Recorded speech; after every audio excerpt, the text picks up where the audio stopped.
నేను ఆ రోజు ఒక మోరల్ రెస్పాన్సిబిలిటీ నాకుంది. నేను కేంద్ర కేబినెట్ సమావేశమై NDA first time Narendra Modi గారు నాకు ఆ 7 మండలాలు ఇవ్వకపోతే నేను ప్రమాణ స్వీకారం చేయను అని చెప్పాను. ఆ 7 మండలాలు ఇచ్చారు. తర్వాతనే పార్లమెంట్ పెట్టుకున్నారు, రెగ్యులర్ బిజినెస్ చేశారు. ఇప్పుడు నాకు మోరల్ రెస్పాన్సిబిలిటీ ఉంది కదా, వాళ్ళకి న్యాయం చేయాలని డెఫినెట్గా చేయాలి. ఇప్పుడు ఇతను వచ్చి 4.5 సంవత్సరాలు ఏమైంది, ముంపుకు గురైనప్పుడు కూడా సహాయం చేయలేకపోయాడు. అందుకే ఎన్టీఆర్ మెమోరియల్ ట్రస్ట్, తెలుగుదేశం అందరం కలిసి చేతనైనంతవరకు సహాయం చేసి భవిష్యత్తులో పోలవరం జిల్లా ఏర్పాటు చేసి ఆ ముంపుకు గురైన 7 మండలాలని మిగిలిన మండలాలను కూడా అన్ని విధాలా ఆదుకునే బాధ్యత నాదని చెప్పి చేస్తాను. ఎందుకంటే రాష్ట్రం కోసం త్యాగం చేసినటువంటి వ్యక్తులు పోలవరం బాధితులు.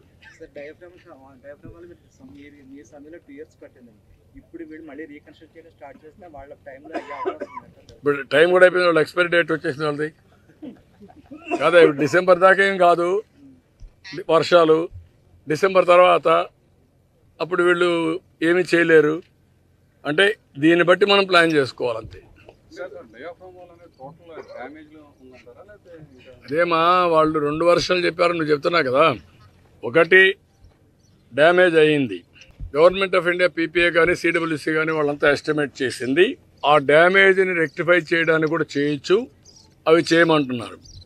బావర్ అనేది ఆ లోతుకు పోయి చేయడం కాదు, 85 మీటర్ల లోపలికి పోవాలి. మధ్యలో ఎక్కడో చేయాలంటే మాకుండే టెక్నాలజీలో జరగచ్చు, జరగకపోవచ్చు, మేము బాధ్యులం కాదు.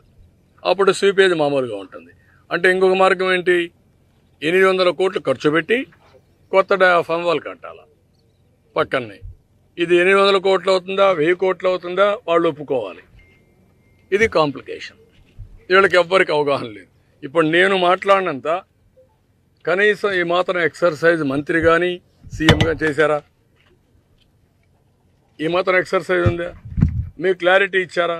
ఇవాళ లైన్స్ వస్తా, ఇది వీళ్ళ తాత సొత్తా, ఎవరిది?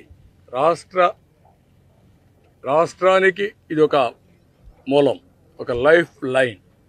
అలాంటి లైఫ్ లైన్ డ్యామేజ్ అయినప్పుడు మీకు బాధ్యత లేదా అని నేను అడుగుతున్నాను. ఎక్స్ప్లెయిన్ చేయాలా లేదా?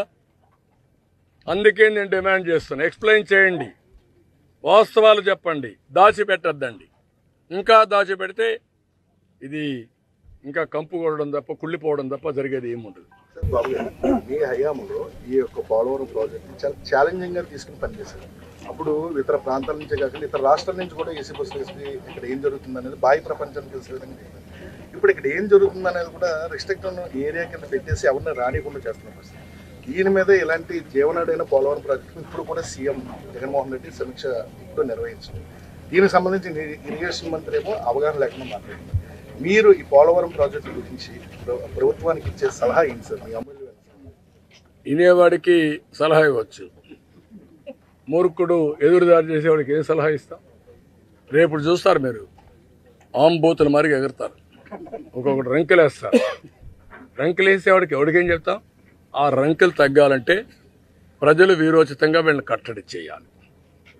అప్పుడే ఈ సమస్య పరిష్కారం అవుతుంది, లేకుంటే ఈ సమస్యగానే ఉండిపోతుంది.